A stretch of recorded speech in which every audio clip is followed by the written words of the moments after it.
Hello, everybody, and welcome to the Return on Intelligence podcast. I'm your host, Rich Fernandez. I'm thrilled today to welcome my dear friend, colleague, collaborator, chair of our board of directors at SIY Global, Cecily Mak. Welcome, Cecily. Welcome. Thank you.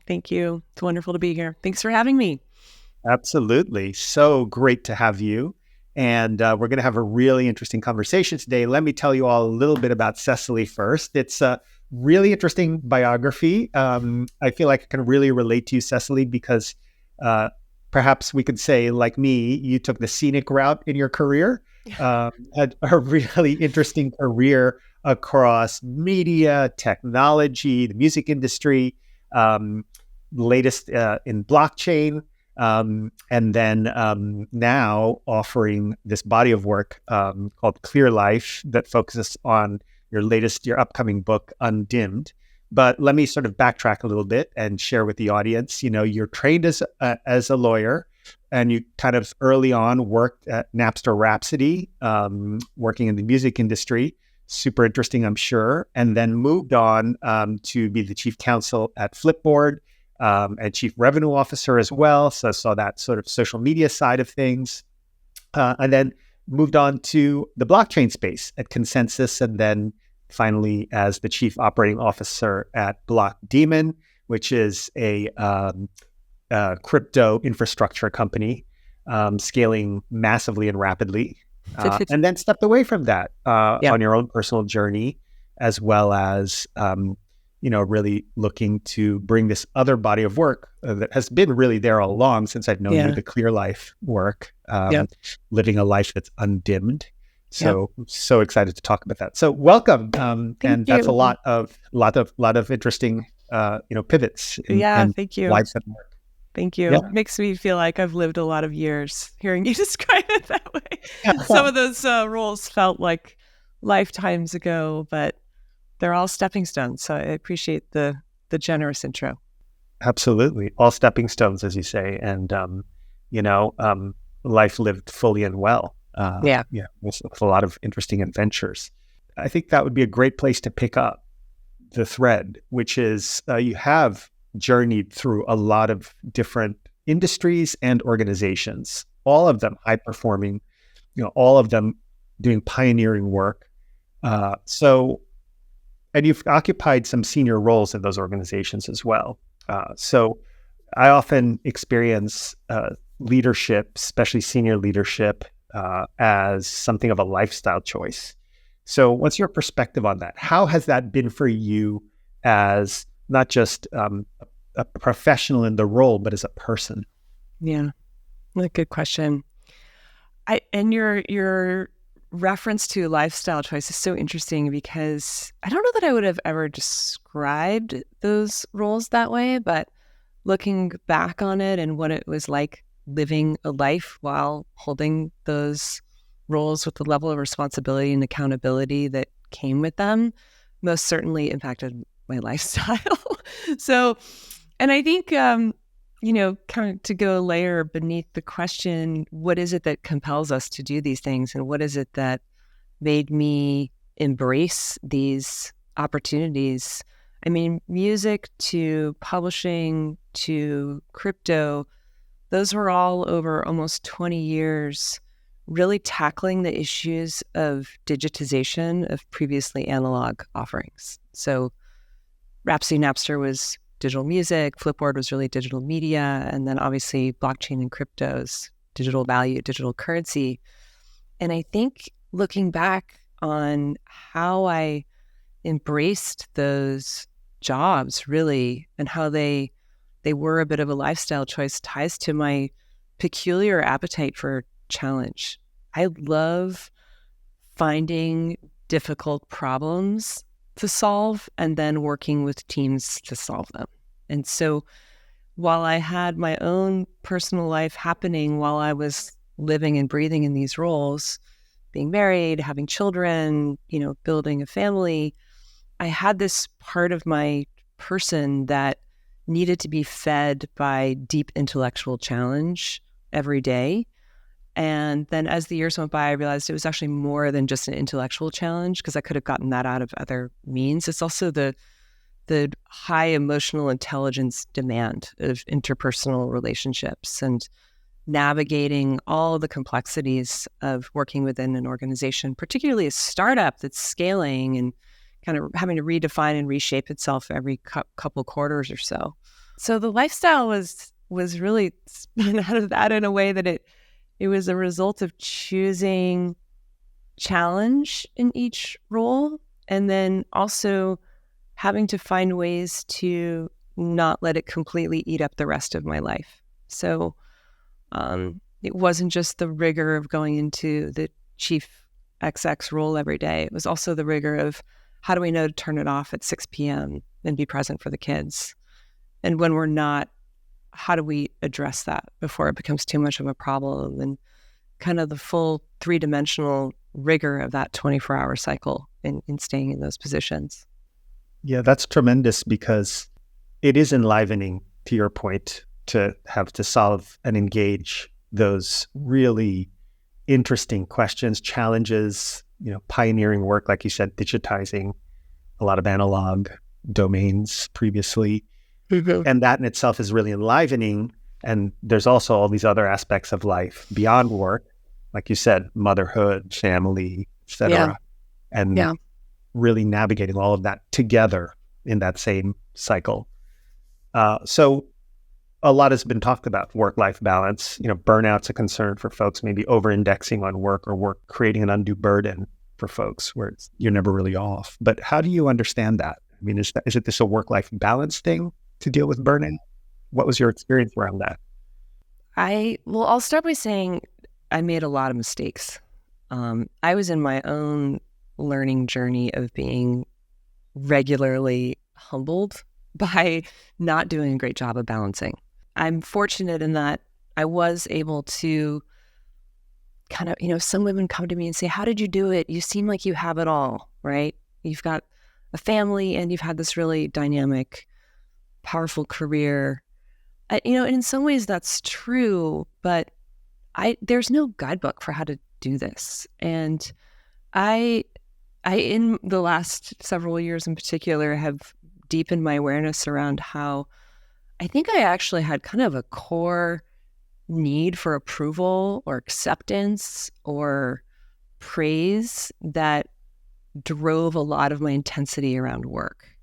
And because I could get that kind of positive feedback and input in a professional environment with promotions and raises and pats on the head in front of the company or the board, that sort of fueled an inner confidence in me that I don't know that I would do today, right? The 10 years ago me or the 20 years ago me needed that kind of affirmation and approval that I think I do less now, just because I've evolved and grown up a bit as a human being. But those years of, early executive roles in Rhapsody and Napster, and running even all the way through the beginning of my crypto chapter, I often struggled to find the balance. I often felt very torn between those roles. I would regularly be in the office and have something really compelling and interesting happening at work, but then really want to get home and be present for the kids' homework and dinner hour. And I found myself often in the office feeling some guilt and shame for not being with my family, or leaving work early to make it to the soccer game and feeling a little guilt or shame for not being present for the important work meeting. And that never really got easier.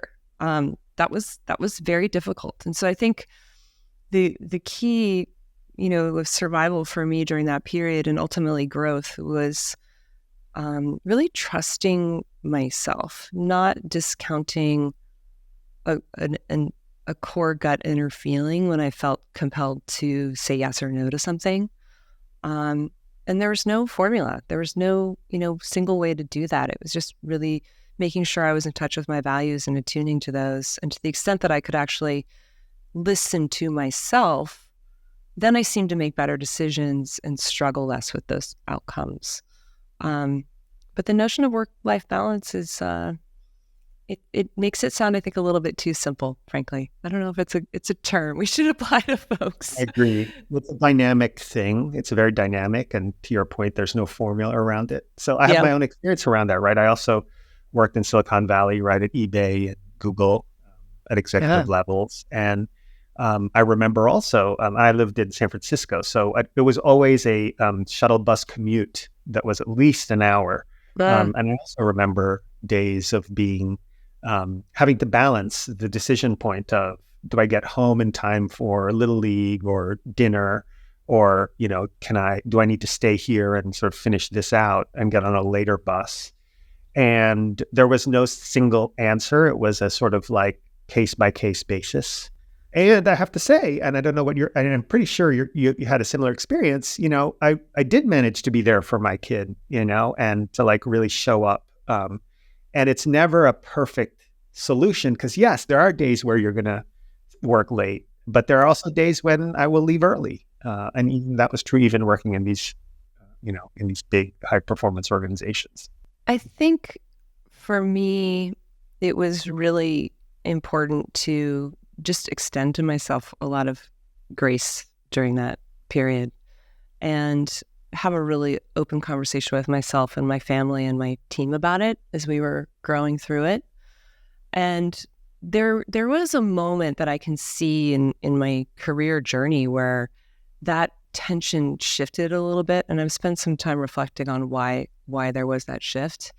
And I think it was actually a moment of kind of like earned confidence or security in the value that I was able to contribute within my roles. So I really feel for young leaders in your first 5, 10, 15 years of being in a position with a lot of responsibility and accountability, and maybe it comes with a fancy title or having to report to a board or whatever it might be, where you're just not quite sure if you're qualified for the job. Like the imposter complex, as it's referred to so commonly, is real. Like, I'm going to be found out for not really being qualified to hold this responsibility that I'm holding. It's a kind of a constant fear. And there was a certain moment when I realized that actually wasn't true. And it took too long. It probably took 15 to 20 years of intense work and intense roles to reach that place. But at a certain moment, I realized, no, the value that I'm contributing to this organization between the work hours of the day is absolutely worth how I'm being compensated for this time and this energy. So I have no, ill feelings about being well taken care of by the organization. And I know I can kind of create a boundary where work doesn't bleed into my personal life, and I'm not going to feel bad about it. And this was actually in my last role, my last COO role. The CEO and I together, because we had teenagers at home and our own lives that we were trying to protect from the sometimes invasiveness of this high growth startup, we felt really good about signing off at around 5 o'clock every day and knowing that the teams that we were hired were super capable. And if something really urgent came up, other people could handle it. And it was absolutely acceptable for us to spend our evening time tending to our families or our own health or interests or hobbies or whatever those things might be. But it took a long time to get to that point. And if I could go back in time and sort of speak to myself, I would think I would encourage myself to get there a little bit earlier, maybe more like a decade ago, and just realize like we are actually invited into the roles of responsibility that we assume because we're trusted by the people around us. And it doesn't mean we have to be perfect, but it's okay to learn a little bit as we go and admit and acknowledge when we don't have all the answers, and also not feel badly about taking the space that we need to do everything else that we care about. Yeah, absolutely. And so if we can underscore that for a moment, if you're a younger leader, how might you kind of accelerate that understanding, that awareness, let's call it, of your own capabilities, of your own value add? How can, kind of like folks in this part of their career journey where they're emerging leaders or establishing themselves, how can they kind of upskill themselves to get there sooner? So I'm a big believer in this notion of we go where we look. And I actually also really am a big believer in the value of seeing ourselves and also our lives, how we desire them to be, how we expect them to manifest. And so there are two things I would say there. First of all, I think in general, if you're a young leader and you're struggling with confidence or security or feeling of stability in a role, take a little bit of time, ideally daily, but maybe weekly, and just find a quiet place and actually visualize how you feel in your best version of yourself in that role. Don't have to up level. You don't have to think about, what you're going to achieve or do differently or whatever. Just that your current role today, how do you walk into a room? How do you communicate with your peers? How do you answer difficult questions? How do you, without being too shaken, acknowledge that you've made a mistake and just stand with yourself, be with yourself in whatever that feels like in your body? And I found that the more I could just sort of assume a position, even in like a basic visualization exercise, the more equipped I was to just energetically be that person as I went into the 3D world. A great example of this was I was absolutely terrified when I started having to or getting to attend quarterly board meetings as general counsel of one of my companies and then in other roles in other organizations over the years. It just felt very intimidating to me, a boardroom. It's like, oh my gosh, they're the investors and all the executives, and I'm often the only woman, and I'm younger than everyone. And I just had all these stories about why I was less than. And I used to do this thing, I still do it sometimes, go into a bathroom stall. There's always a bathroom stall, no matter where you are, what's going on. You can find a bathroom stall within a 1 or 2 minute walk, close the door, and just stand there in, it could be referred to as a power position or whatever kind of posture you can assume that feels like the way you want to be in that room. And just take a few breaths, like feel that in your body, and then walk out. And you can still be humble, you can still be of grace, you can still be kind, but you can also know that you have everything you need inside of you to fully show up for that role in that moment. I found those enormously helpful. And again, as I said, I still do them all the time before going on a stage or doing something that's intimidating. And the second thing I would note is this great metaphor. I have a friend who's in her late 60s, and she's a phenomenal athlete, and she still downhill skis and road bikes and does all these cool things. And we were talking a couple weeks ago and I was explaining to her how I was trying to visualize something or set an intention for a place I'm trying to go with a particular project and train my mind to not think about the bad things that could happen on the way, just really focus on the desired outcome. And she said, yeah, in skiing, we call that aim between the trees. I love this. I've been thinking about this so much. We're aware of our obstacles. We generally, as human beings, are wired to be anticipatory of the things that can go wrong and the things that could mess us up on our way or in reptilian language. So. We really pulled into that. We have that negativity bias, as they call it. Sometimes absolutely 5 to 1, whatever it is, paying attention to the negative threats. Yeah. And it's good. It protects us. It saves us. I mean, we are a thriving species and as individuals because we're aware of what could eat us right around the corner. However, if we spend too much time and energy thinking about all of those things and focusing on the tree that if we hit it, we are going to hurt ourselves or die, that's where we're going to end up. And so I think in those roles of kind of young leadership or earlier in a leadership career, we can tend to obsess over all the things that can go sideways with all of the what ifs. And it's really important to make sure we spend as much time, focusing between the trees. Well, what happens if this all goes really, really well? What happens if I just crush it in this role and I'm able to find the people I want to find to hire and we nail it with delivering on our plan or our vision as an organization?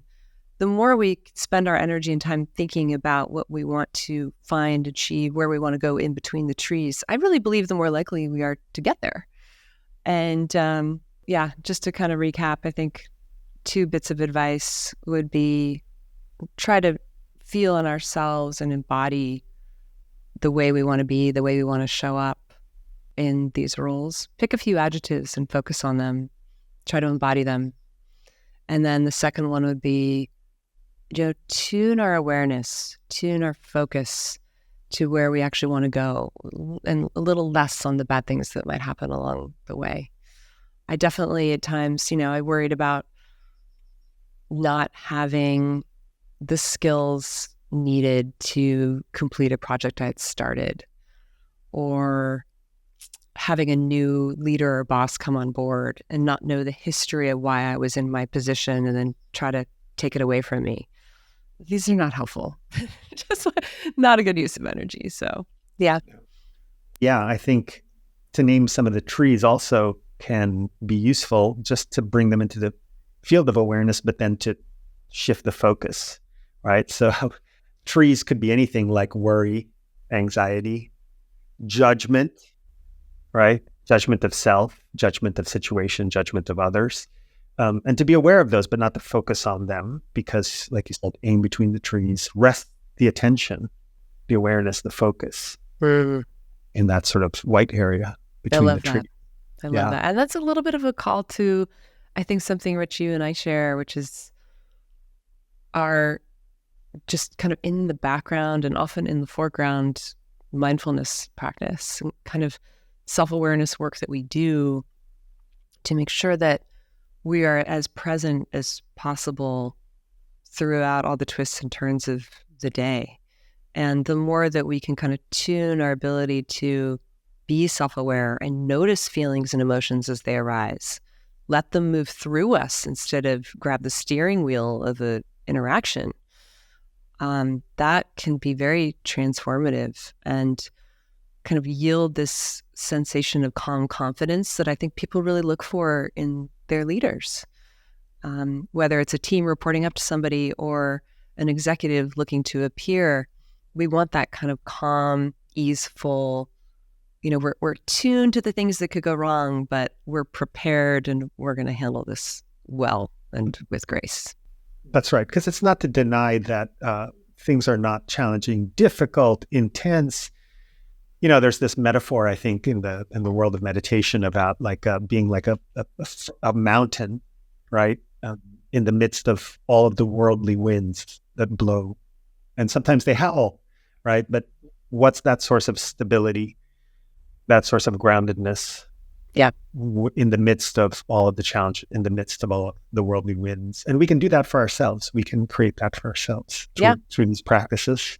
And when we don't, also know how to kind of address and amend, or I should say, address and mend from those moments. None of us are going to be immaculate in how we lead or show up every day, or whether it's at the breakfast table with the kids or in the boardroom. And so when we do have those slip ups, or we do handle something in a way that we wish had happened differently, we then also have the ability to go into that discomfort, go into the communication, acknowledge something went wrong. What is the learning opportunity? What happened here that we would do differently next time? And I think that's also really particularly important for leaders to do. I think often, I won't speak for others, I'll speak for myself. Early on in my leadership roles, I was much more afraid of admitting mistakes because I thought they would have some consequence. And as I got a little older and a little more comfortable in leadership roles, I almost looked for opportunities to speak to oversights or speak to mistakes so that I could model that kind of behavior to people around me.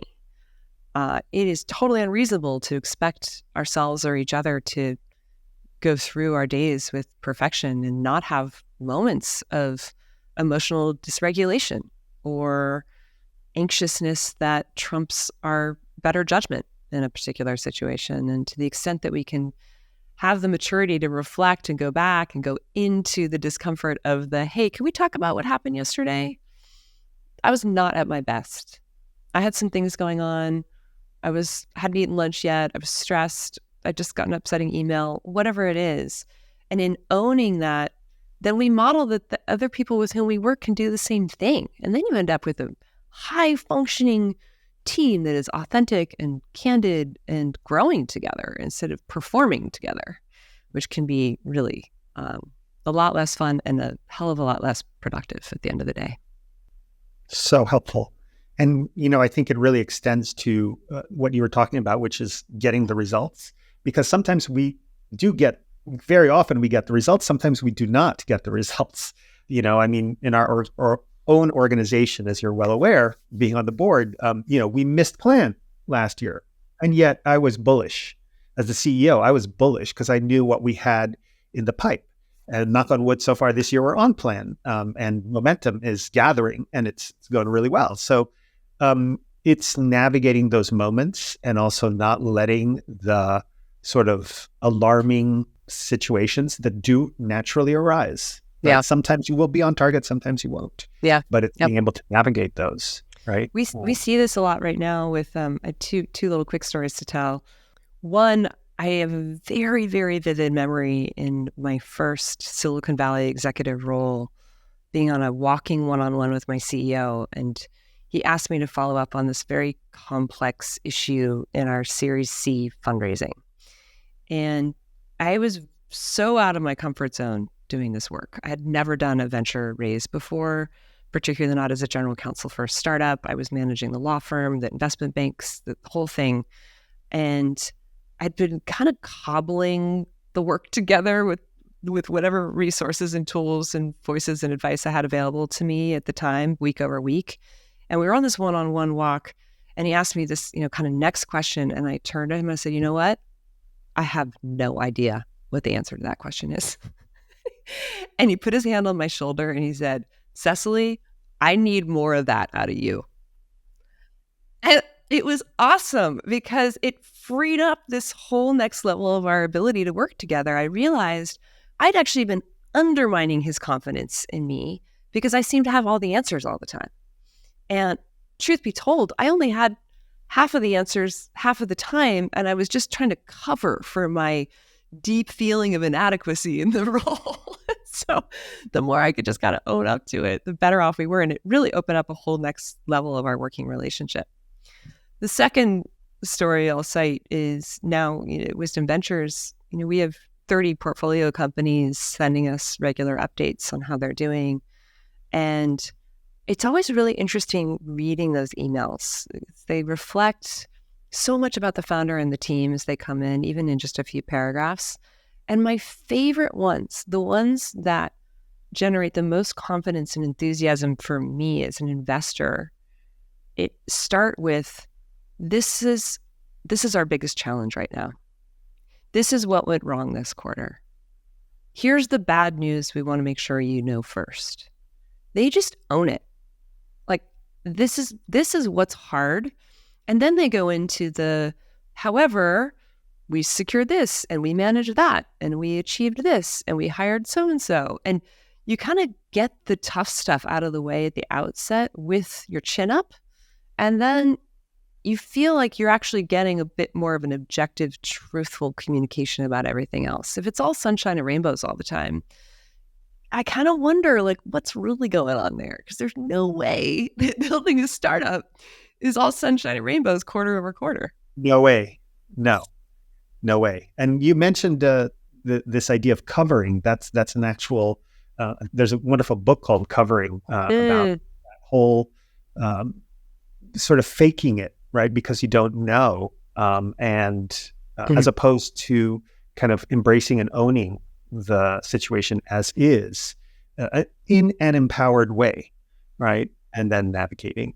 So I love that idea of covering and how to not do so much of that and just, bring that kind of authenticity and clear-eyed view what the situation is, and then share that with your stakeholders, which then, as you say, instills a certain level of trust and confidence. Yeah. That this person is seeing and telling it as it is, as opposed to the way they think somebody else needs to see it.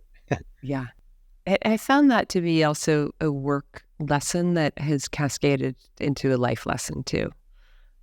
Particularly in my role as a mom, it's super powerful when I can say to my kids, I actually don't know what to do in this situation with you.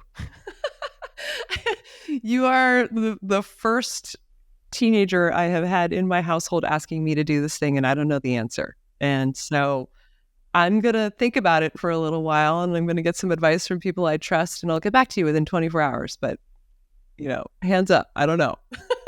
Lovely. So they feel like that engages them too. Like, all right, a little bit, yeah. They're like, oh, you're a human being, not just the authority figure deciding on my curfew this weekend. It's like, you're also trying to figure this all out. So let's figure it out together. It helps a bit. Thanks for being a partner to me in some ways. I think that's what my teenage son essentially told me. I told him, I don't know what we're going to do, but like, let's figure it out. That's great. Yeah. So I think that's a really good place to maybe segue into this latest kind of body of work. Actually, you're doing two things, right? You're a partner in Wisdom Ventures, which invests in companies focused on well-being. But also you have this other body of work you've been working on for a number of years since I've known you around living a clear life. And now you have this forthcoming wonderful book, Undimmed, coming out. So just tell us about that as well, because I think it does intersect very much with what it means to live and work today. Absolutely. So tell us about your experience of Clear Life and Undimmed. Tell us about that. Sure. So a little bit of history. I in 2017, popped my head up from my life at the time, which was very challenged with a number of personal things going on. My marriage was really struggling. I was in a pretty uncomfortable role professionally. My health wasn't great. My confidence was at an all-time low. And in taking the first step towards initiating the end of my marriage, I decided to take a 30-day break from drinking, which had been this kind of social, professional / kind of fun with friends way of letting off some steam at the end of every day and weekends for years. I was one of those high-functioning people who was working really hard but could also play really hard. And in retrospect, I think I was using alcohol to just take the edge off of some of the tension in my life. So that was the beginning of what I now refer to as my Clear Life journey. That 30 days turned into 60, which turned into 90, and then all of 2018. And I started to write about my experience of being the oddball, not drinking. And then as I got through some of those surface layers, some deeper, more interesting insights came to be around why maybe I was dimming myself in the first place. And what was it that I was trying to feel less or not feel at all? And I started a Instagram handle around it, Clear Life Journey. I wasn't ready to use my real name because I was still a little bit embarrassed about some of these choices I was making to live dimmer free or alcohol free. And over the last 6 years, I have continued to write and develop really an offering. It feels like a body of content through my Substack, through the Instagram.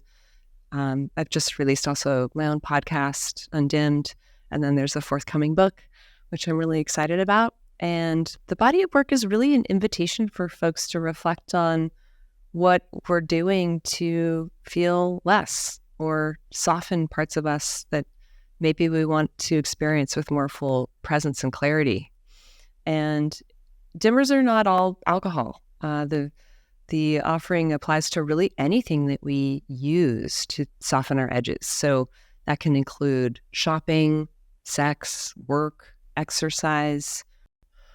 And the book itself is going to be focused on what I refer to as the 8 awarenesses, which is really my rewrite of the 12 steps. There are almost 100 million people in America who are questioning their relationship with alcohol, but don't necessarily have an alcohol problem and are not abstainers either, but are wondering, what would my life be like without this thing? or again, maybe it's work or sex or social media or some other addictive behavior. And it's really an assembly of tight little mantras that we can start to reflect on and live by when we choose to change our relationship with a habit. So they start with, I choose what I consume, they start with, my life is better, clear, and go to, I choose what I consume.